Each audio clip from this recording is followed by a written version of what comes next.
Hey people, what's good? Mount Lethe Hellfire. Do you run from your ops? Do you snitch to the cops? Do you cry in front of your pops? Do you like mumble rap and SoundCloud?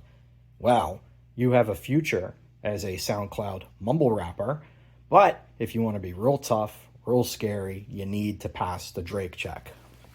Boom! This is a Kujir or Kujir Romanian Draco or Mini Draco. That was a cringe opening. I'm sorry about that. I wrote it in the script. I have to say it. These guns are just so fun, especially in American culture, as I'm sure you're aware, because you might not be watching this video. If you weren't, they're super ubiquitous. They're everywhere, and I just, I just love them. Look how dumb this is. In today's episode, I'm going to be concentrating on installing the US Machinegun folding buffer tube adapter for the Draco pistols onto this Draco. This is going to wear a pistol brace for a bit, and hopefully in a few weeks, ATF will get me my eForm 1 back, and then I'll put a proper stock on it. If you're new to the channel, being as this is the first of many videos in this Mini Draco customization modification series, with the first videos, I like to start off with a bit of history, or in this case, a lot of history, and a concept of operations and kind of just talking everything through. I will provide timestamps, of course, so you don't have to hear me blabbering about Romanians and Dracos, and you could skip to the installation. So, as stated in the beginning of the video, this is the Mini Draco. There are 4 types of Draco that are common to see. The most clone-correct Draco is just called the Draco.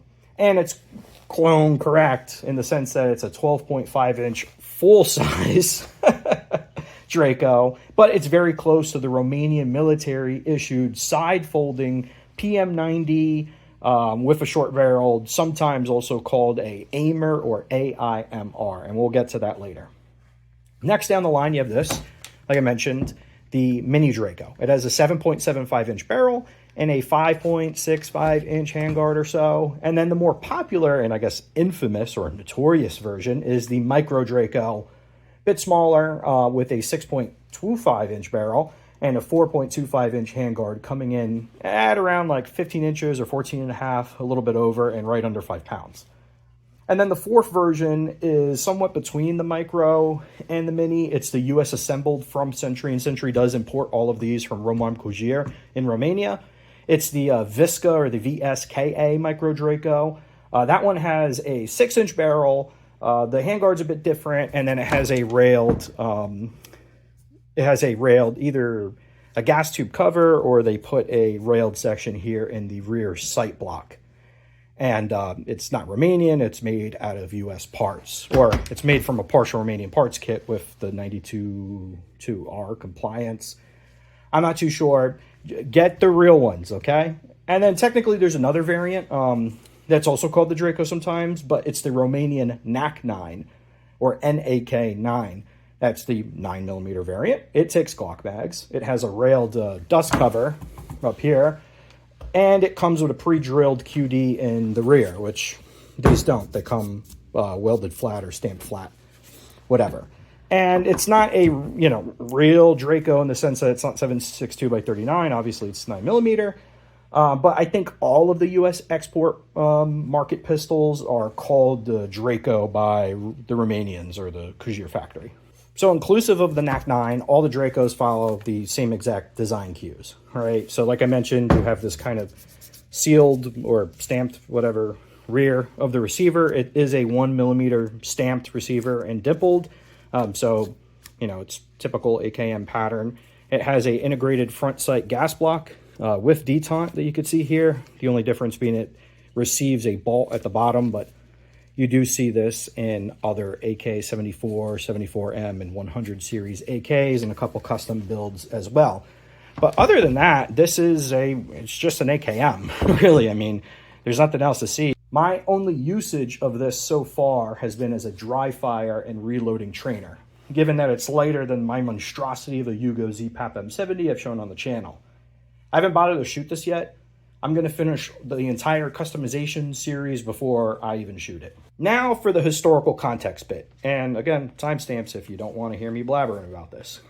The word Draco is Romanian, more or less means dragon.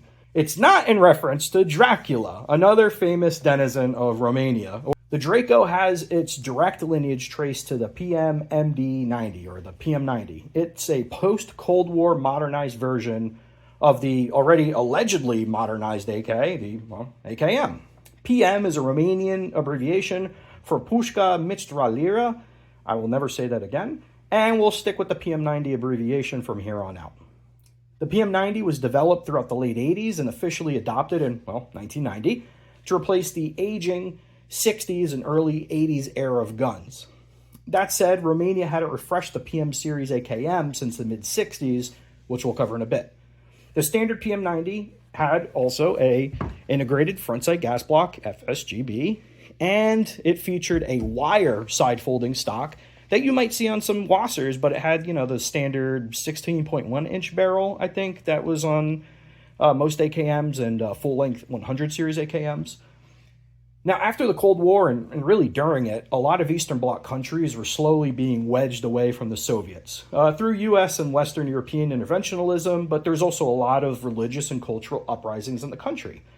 I mention this because while relationships with the post-Soviet Russia were kind of icy, across the Eastern Bloc, small arms development isn't typically hyper-localized, and a lot of the design prompts, as well as a lot of the, just the parts, are kind of widespread. And then you also see this in the AK-100 series. I'm not saying that the AK-100 series and the PM90 are related other than being built in the same time period, but, the technical expertise, parts production, supply chains, the innovation was shared across Eastern Europe, and several countries adopted similar styles and waves.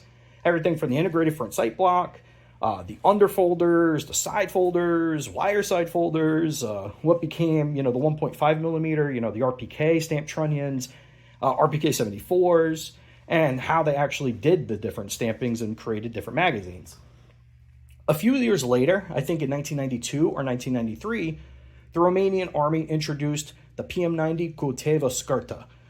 Translated roughly from Romanian, that's PM90 with short barrel. Very descriptive. Like the other short-barreled AKMs, like the AKS-74U, the Krinkov, or I guess the AK-104, it's intended for airborne troops, tankers, and at the time, Romanian Special Forces. Now, the export moniker given to this version was the Aimer, the Automat cu Îmbunătățiri Modernia Romania, or translated in English, the Romanian Improved Modern Rifle, and that's what this is the most like.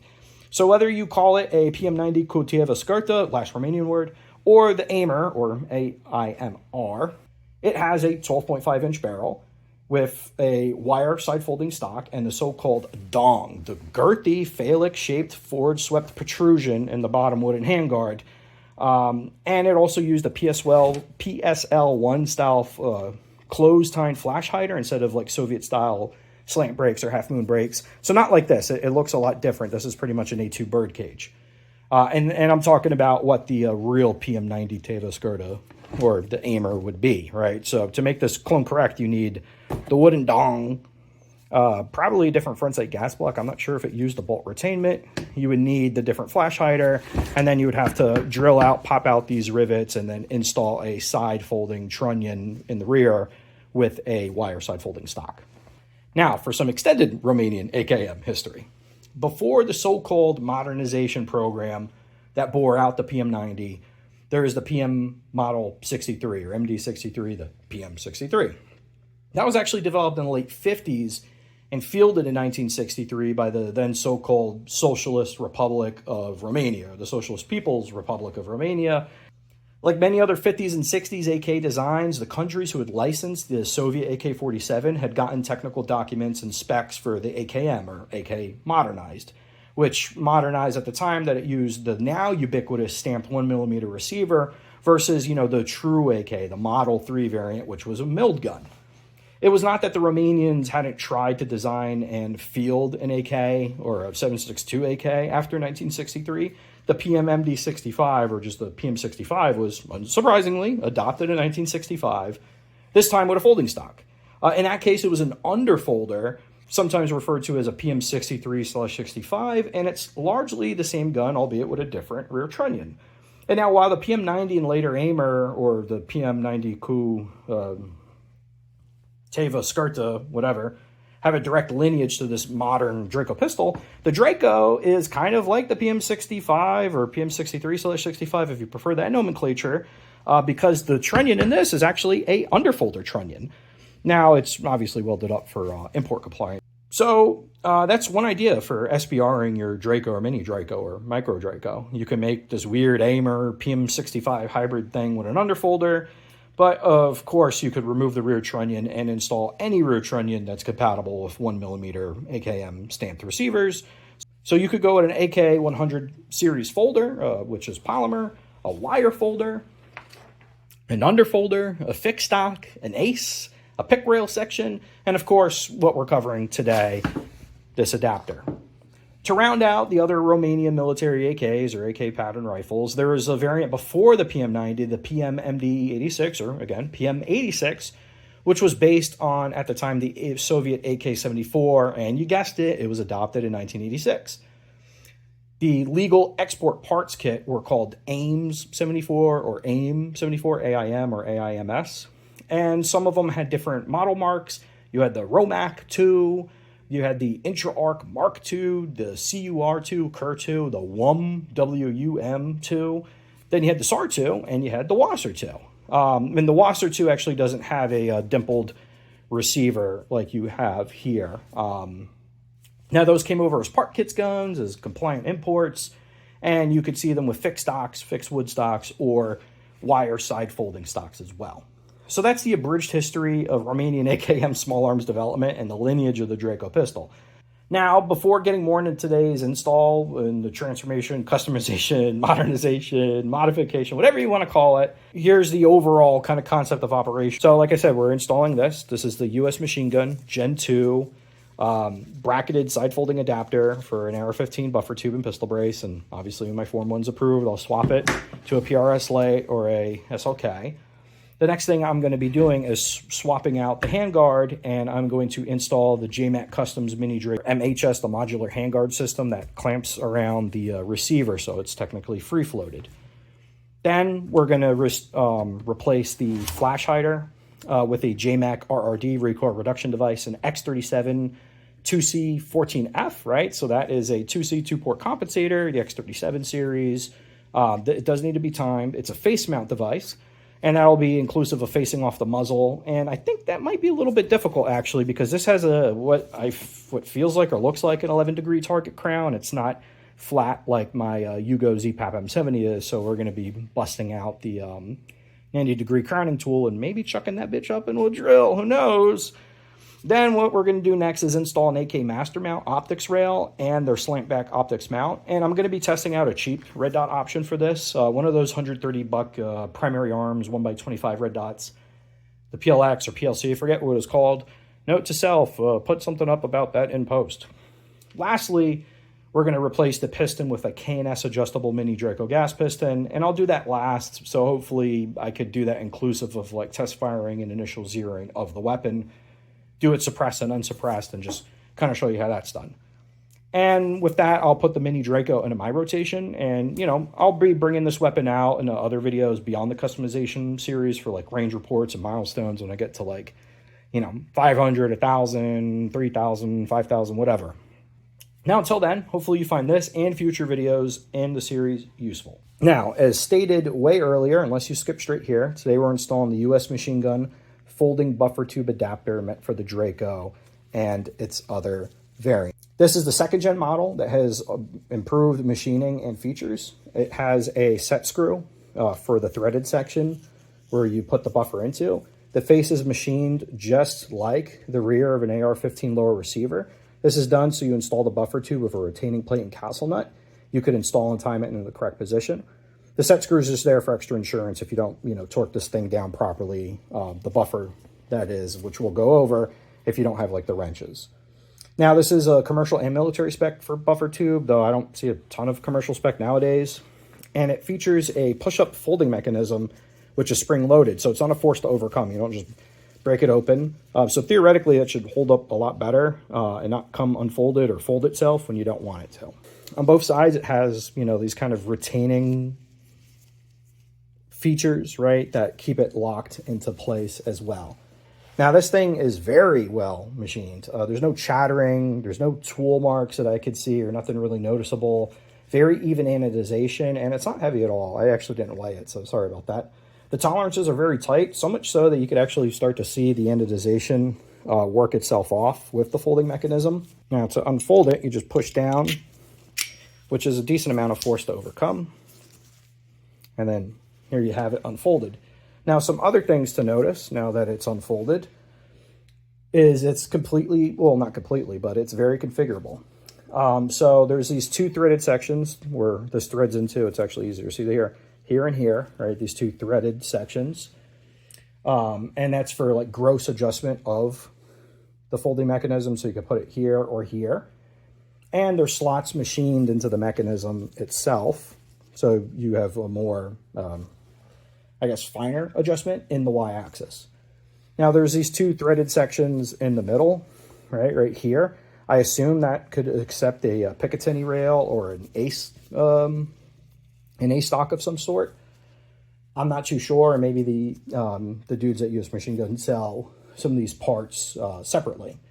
And lastly, the whole mechanism could be removed from the bottom bracket. I guess that lends itself well to replacing the folding mechanism with a bracket that has a fixed stock on it, maybe. Like if you wanted to convert this from an SBR back to a pistol, obviously you can remove the whole thing or just remove the back part while not having to mess around with the where this retains in, because it's retained by squishing this up against the bottom of the receiver underneath the pistol grip. Now let's talk about cost. So this thing retails for about 150 bucks. And look, for all the machining operations and configurations that could go into this, I think that's well worth it. And I've used US Machinegun parts going back to a decade on like Yugos, like other NPAPs, other ZPAPs as well. I've never had an issue with their stuff. Now your situation might be different. If you didn't want this, there are similar undermounted in that it gets squished under here.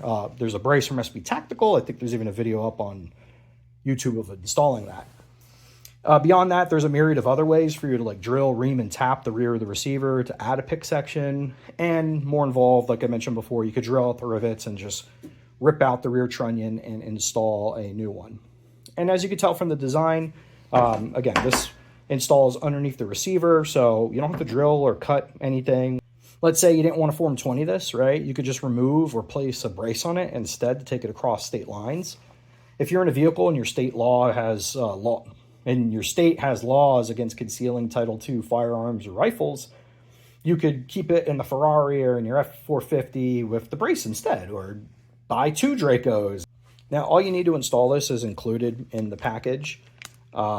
They provide 2 bolts, and it's clear which bolt goes where. So if you have like the standard grip, you use the long bolt.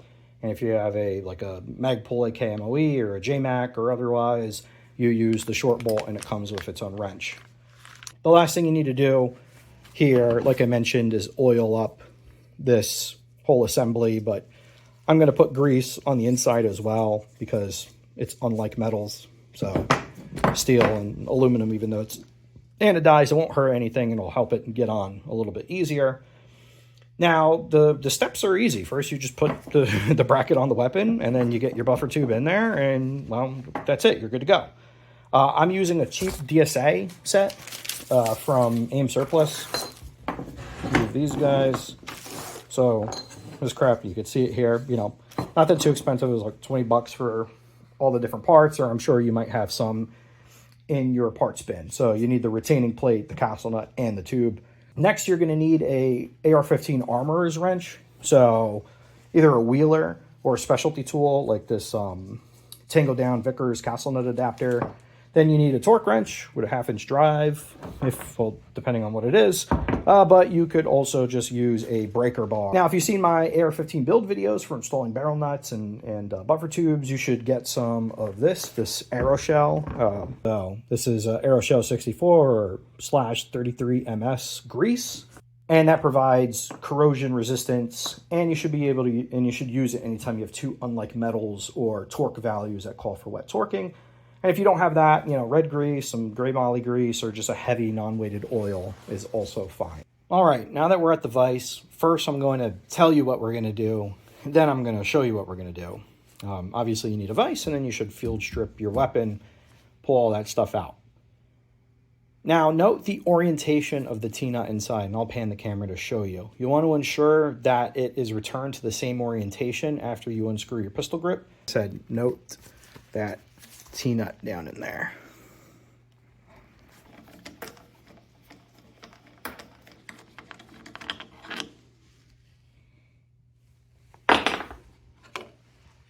All right, now with the pistol grip and the screw out, with the T-nut still inside, locate the proper size bolt to use. And obviously, long bolt goes with long bolt, short bolt goes with short bolt. So I'm using this. And what I neglected to mention was that this is a 3/16 inch, or I guess you could use a 5mm. Now you should add a bit of grease inside the bracket, and maybe you need to coax it on a little bit with a rubber hammer. Right, and now if you can't get it on with the grease and a rubber mallet, you should stop and sand it a bit, some of the contact spots with 220 grit sandpaper. Do not Dremel this, right? Only take a bit of material off, and if you're going to remove material, go ahead and definitely grease it. So I'll go and do that now. You're going to want to hold down that T-nut bolt.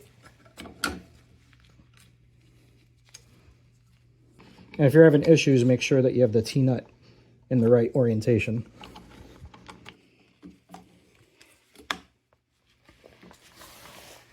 And once you get it on there, give this a lub tap. And then swap to your 3/16. I want to make sure that this is as forward as possible. I'm not even really hitting it that hard, all right? Just to close up any gaps.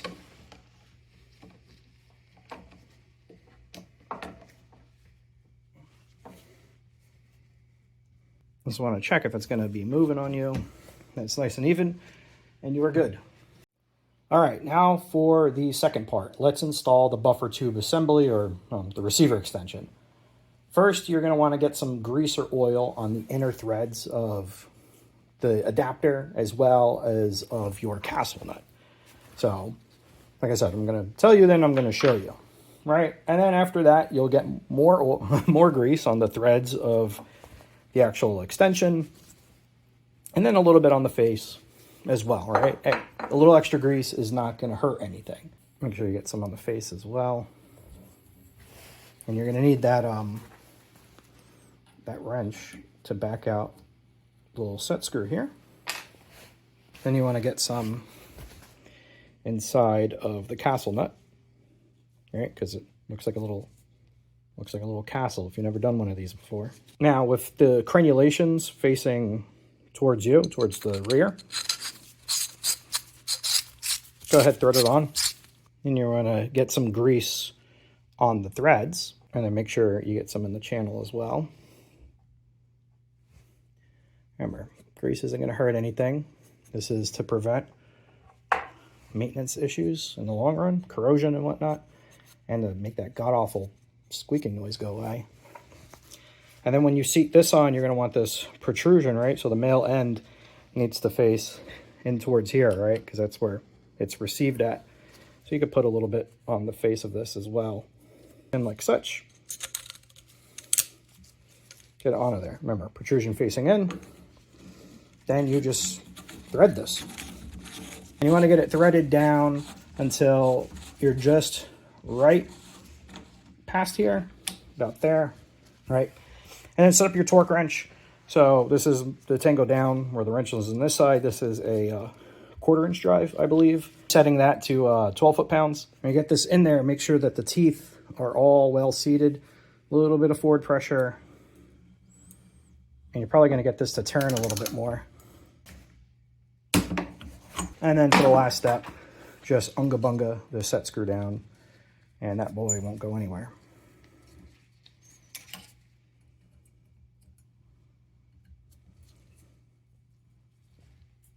All right, so that all she wrote. If you want to ensure this never comes off, you could stake this, I guess, but it doesn't really make a lot of sense to, since, you know, there's not a bolt carrier group or a buffer spring or a bolt or a buffer flying through here. There's going to be obviously some wiggle from the folding mechanism, and that would be a great chance to actually grease this a bit or oil it. Now, obviously I put too much, but that's okay. Just work it around there. Oh, yeah. That's perfect. All right, folks. Well, there you have it. Thanks again for watching the installation of the US Machinegun buffer tube adapter for the Mini Draco. Hopefully you took away some good ideas for your own custom Mini Draco, or you had fun listening to me butcher Romanian small arms history and the installation process. As always, if you find this informative or entertaining, please consider subscribing, liking, sharing, and or commenting, or well, preferably all of it. I'm just some regular dude. I'm not looking to make money or sponsorships or join a Leviathan group. I'm freaking busy enough as it is with my real job and, being a single parent. I just want to put out helpful and mildly educational content out there. And to close, as usual, the world continues to get crazier as each day passes. I really wish I could stop saying that, man. Guys, gals, please, check in on your family, check in on your loved ones. My brother-in-law just lost his dad. Random heart attack last week. Dude was getting ready to retire. Like, he was selling his businesses, selling his house, going to buy a ranch in Texas, and then boom, dead. Just like that. Checking on your buddies from work, school, the military, wherever. And like I said, checking on yourself. If you need help mentally, spiritually, physically, even, eating better, exercising, reach out to somebody. Reach out to me, man. Like, I've been through some shit. I've seen some stuff, and I'm not trying to sound like a tough guy or a crazy dude. Like, oh, yeah, there I was, knee deep in used hand grenades, hoss. None of that, right? Like, seriously. Stay safe out there, and I will see you on the next one. Goodbye.